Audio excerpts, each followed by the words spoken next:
Welcome to the Software Process and Measurement Cast number 859. I'm Tom Cagley, your host today. Today, we feature a panel discussion on the role of empathy in getting work done in teams and organizations. This is not a black and white issue. The panel suggests there are nuances. The panel includes Jeremy Berriault, Jeremy Willets, Brad Bittorf, and myself. I would like to welcome Brad to the cast. I've wanted to have Brad on this podcast for, several years. We'll be kind and just say it that way. The stars have finally aligned. Visit Brad on LinkedIn. We're really thrilled to have you part of the team. As a reminder, Mastering Work Intake sponsors the Software Process and Measurement Cast. Go to J. Ross Publishing, link in the show notes, buy a copy. Or go to Amazon and buy a copy. Either one, fabulous place to get a copy. Because if you're overwhelmed, you need to find your focus. Controlling work intake helps provide that focus. Real results, real change. Discover the system that simplifies complex projects. Order your copy today.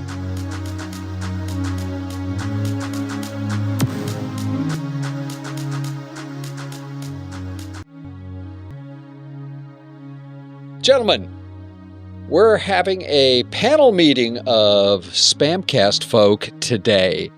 Jeremy Willets is here, Brad Bittorf is here, I'm here, Jeremy Berriault is here. Who knows who else might show up?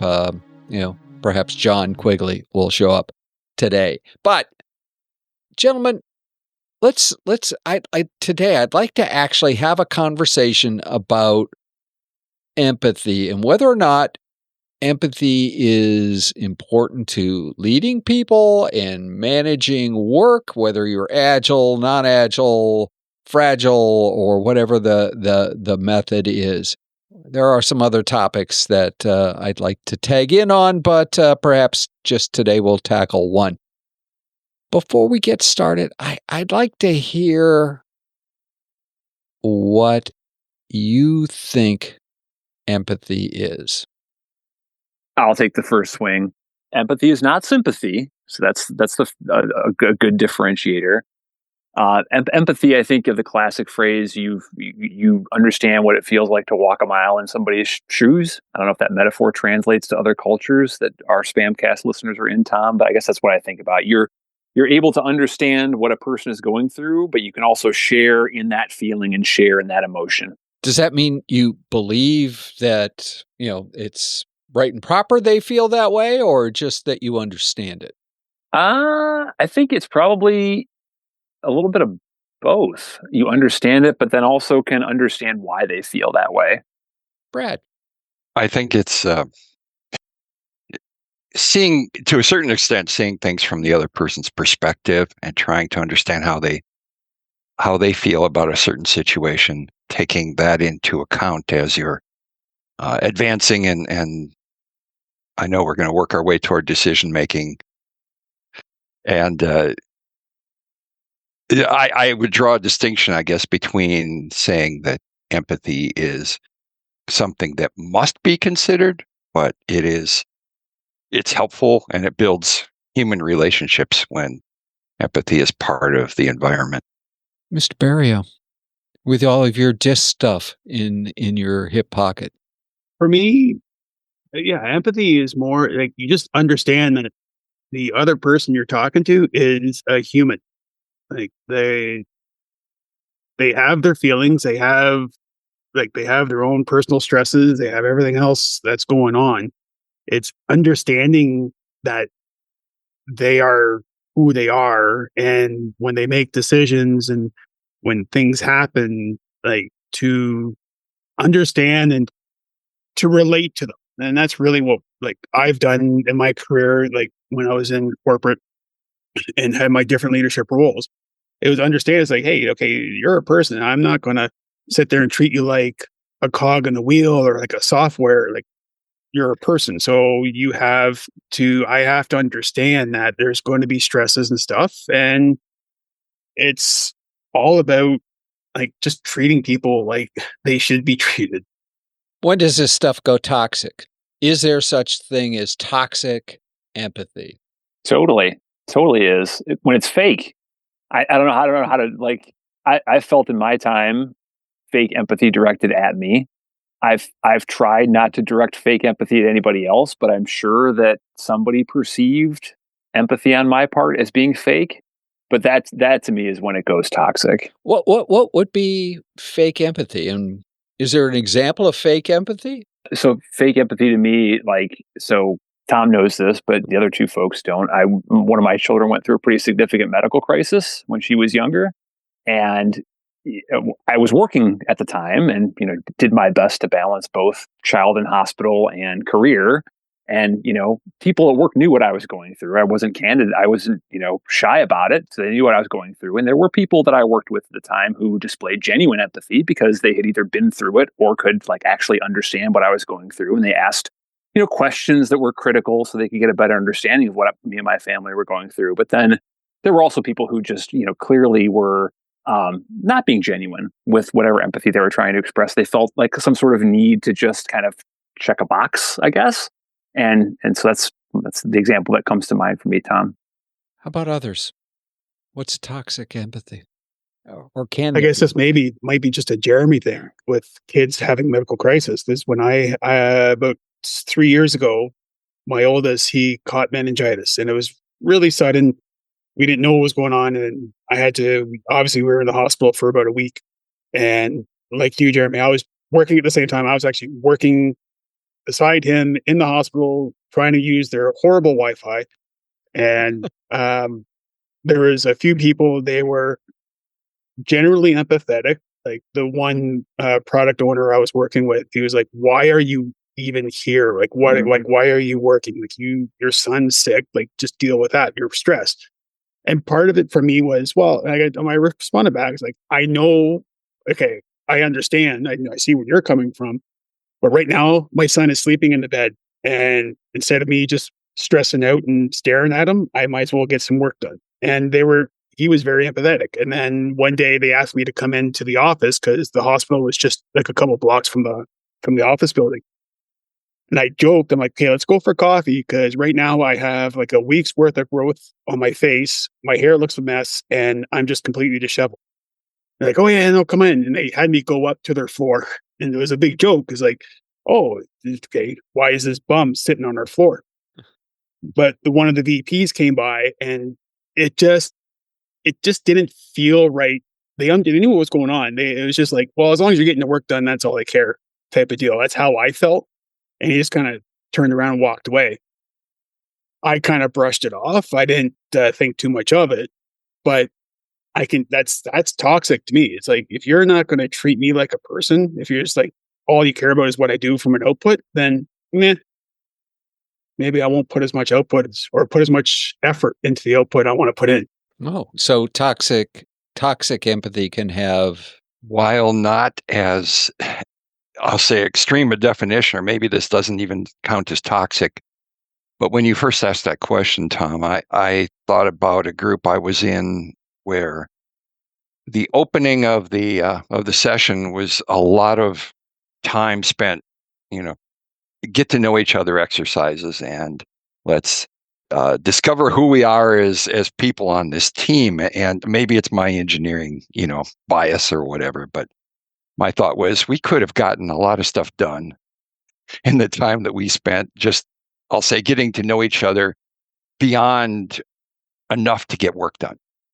Yeah. So I think all of those things are problematic. Okay. So we've defined sort of what empathy is and perhaps some of the boundaries of toxic empathy. I'm sure there are probably other examples or other reasons for toxic empathy. Why or is it important in decision making let's say at a team level? You're a team and you have people on your team that you're working with. Do you have to factor empathy in as decisions are being made on a team?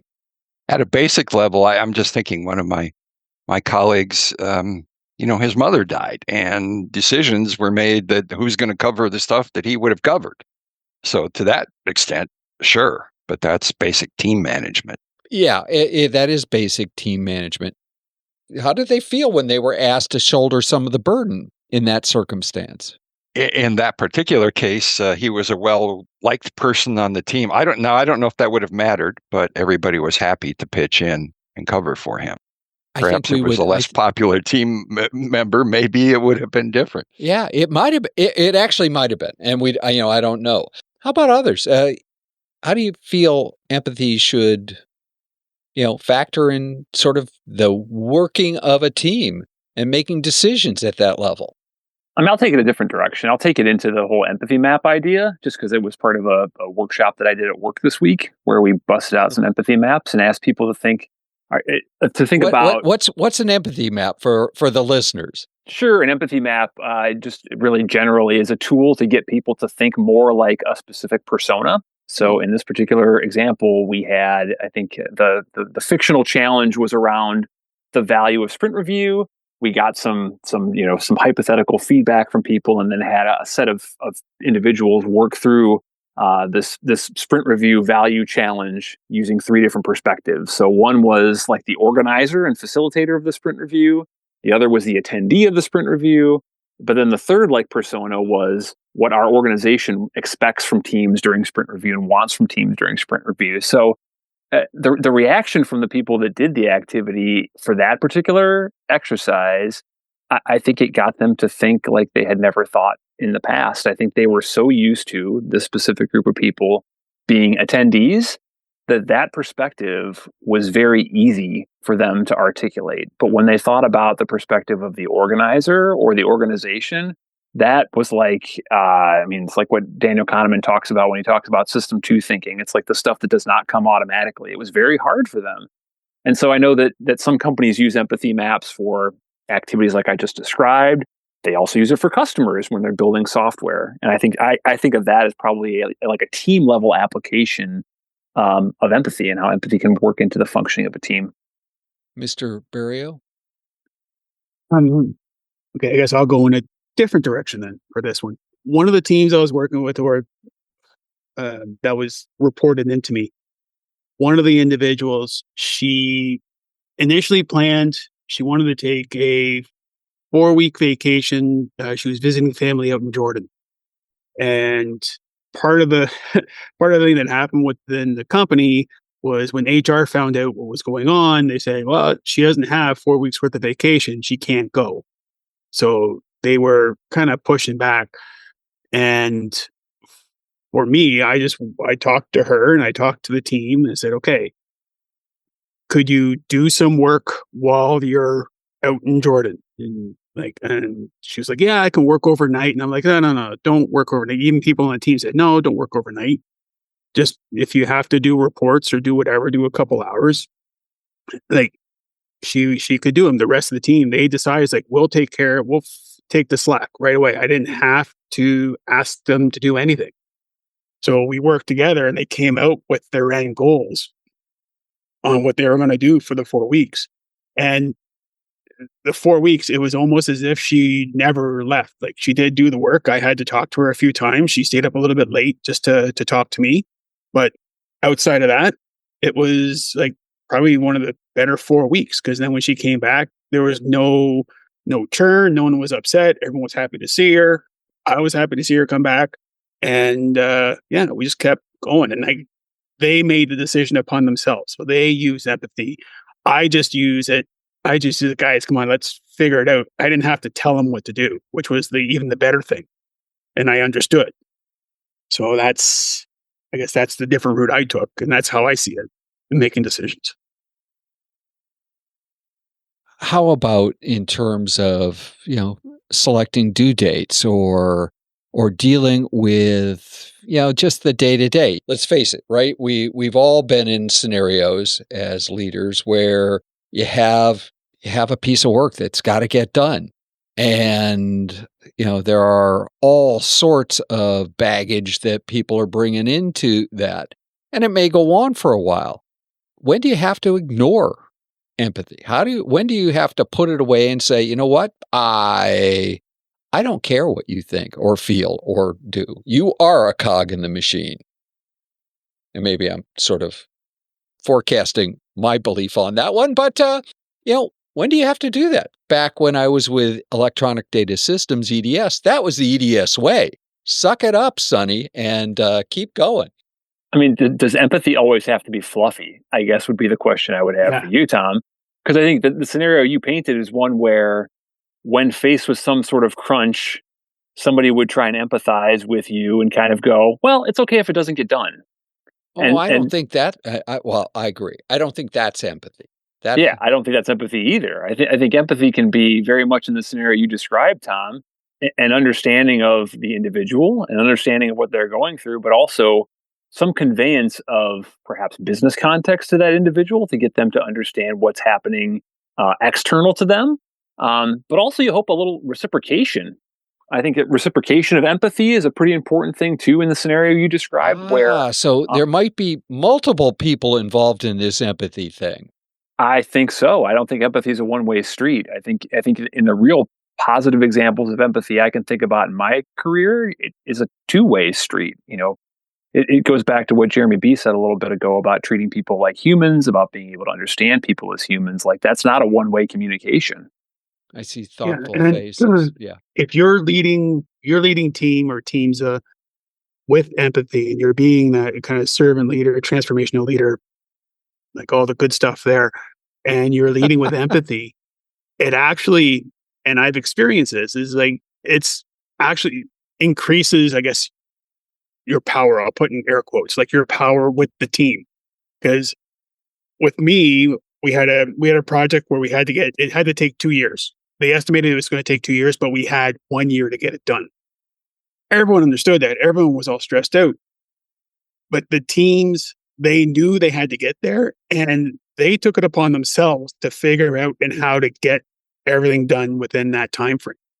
I didn't have to sit there and say, okay, I just told them, hey, we got to try to get this done within the year. Let's go.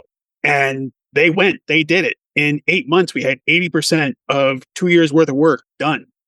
And I didn't have to, as you said, Tom, like suck it up, let's do it.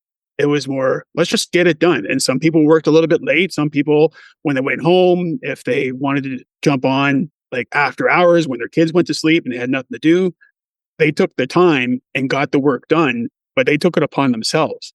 And to what you said, Jeremy, is that it is a two-way street. And I think when you treat everyone like that and you lead teams like that, it builds everything out where they're like, okay, I want to do this for Jeremy. I want to help him get to, so we can achieve this goal, and let's get this done. And then it was easy for me because I just had to sit in my office and just kind of poke my head out and say, oh, cool, everyone's getting the work done. Just come at me with a problem if you need it. It was great for me. I've worked with a team where we had one individual who routinely comes in early and leaves early. And when we got really busy, we had to say to him, you're staying late tonight, even though that's not your norm, because we have too many things that we have to cover simultaneously. We need another head in the game. And typically he was okay with that. He understood that was part of the job. I've also been in situations where due to someone's personal situation, right, we've actually rotated them off the team because they couldn't cover the times, the kinds of events that we've needed, and tried to get somebody else in, to take those particular duties. I think that's so fair. There are some conflicts of that type.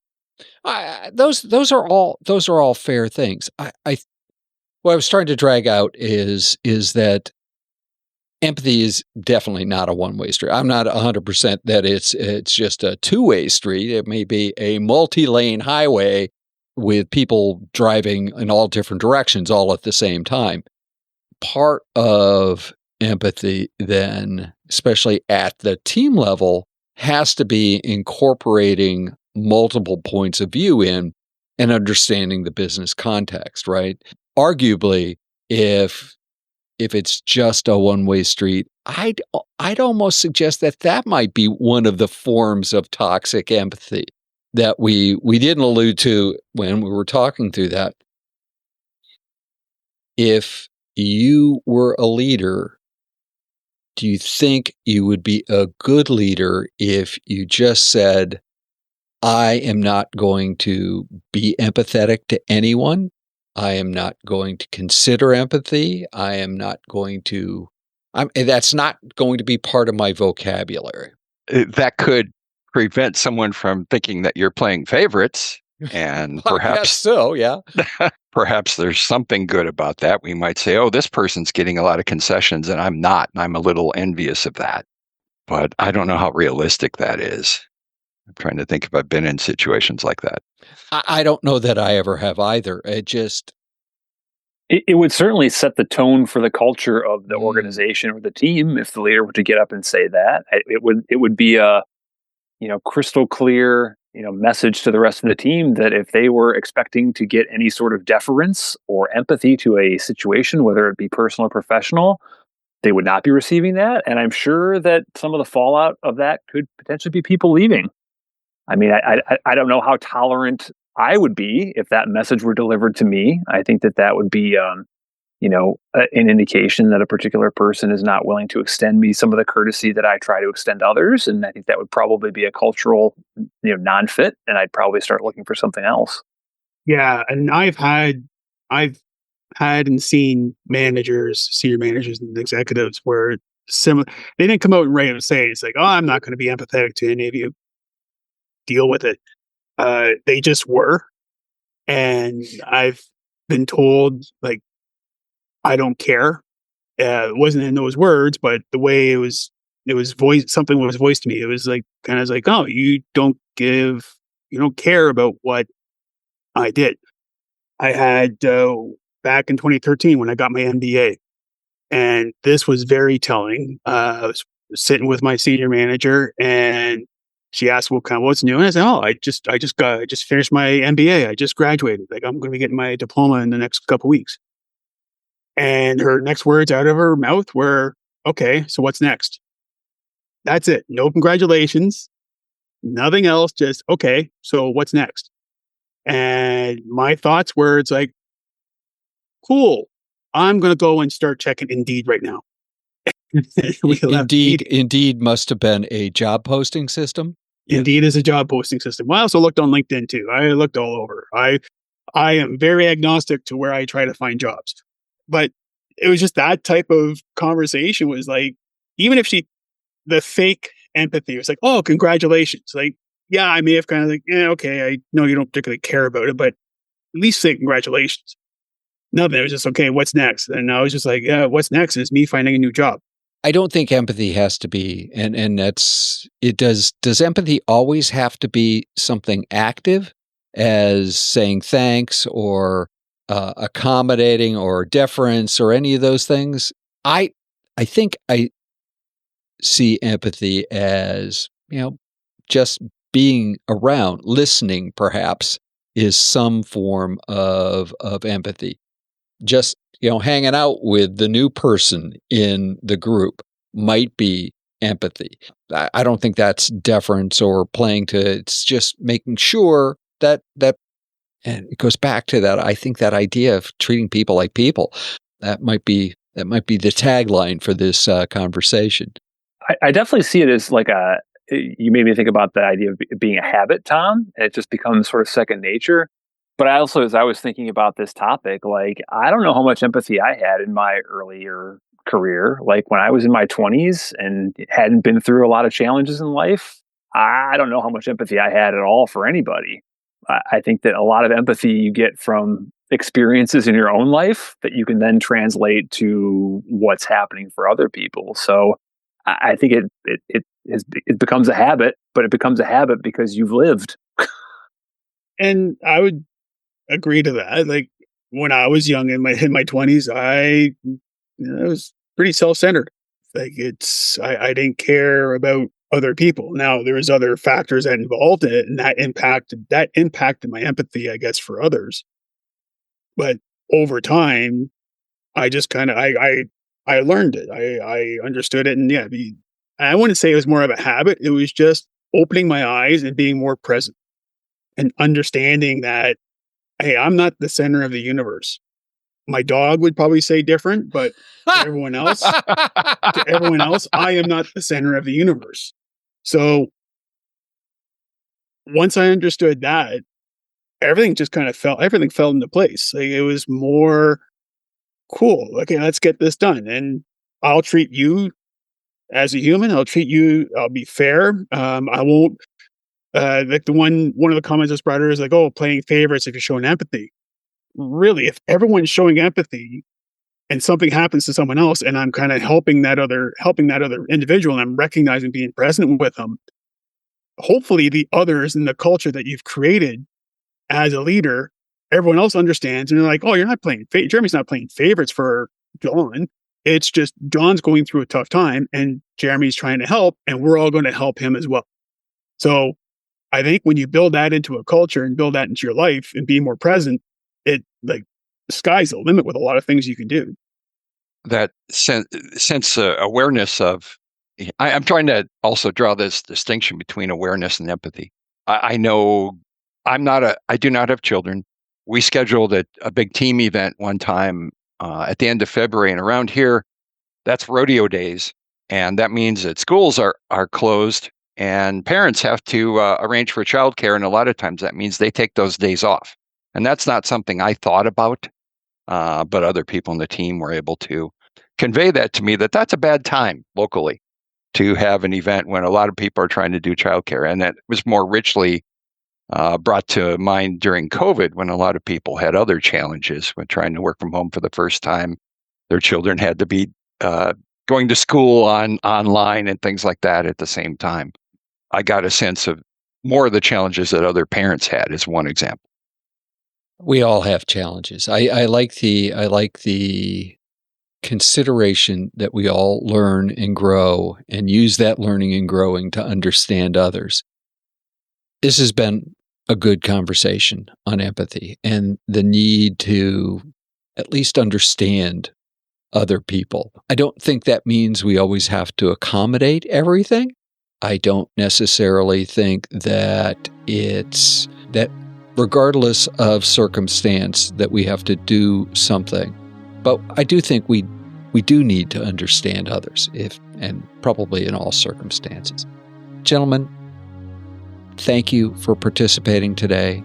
I look forward to the next time we tackle some of the other issues that we have on our plate to discuss. Thanks again.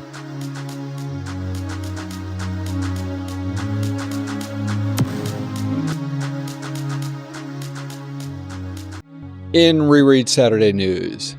In our reread of Development is Freedom this week, we reach Chapter 12, the idea that I continue to return to when I contemplate this chapter, titled Individual Freedom as a Social Commitment, is that we are responsible for the consequences of our action.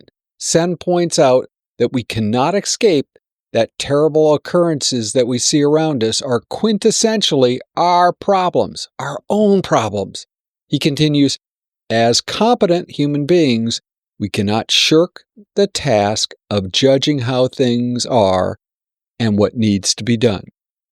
Next week, we'll finish up with a few logistics and some parting thoughts on Development is Freedom.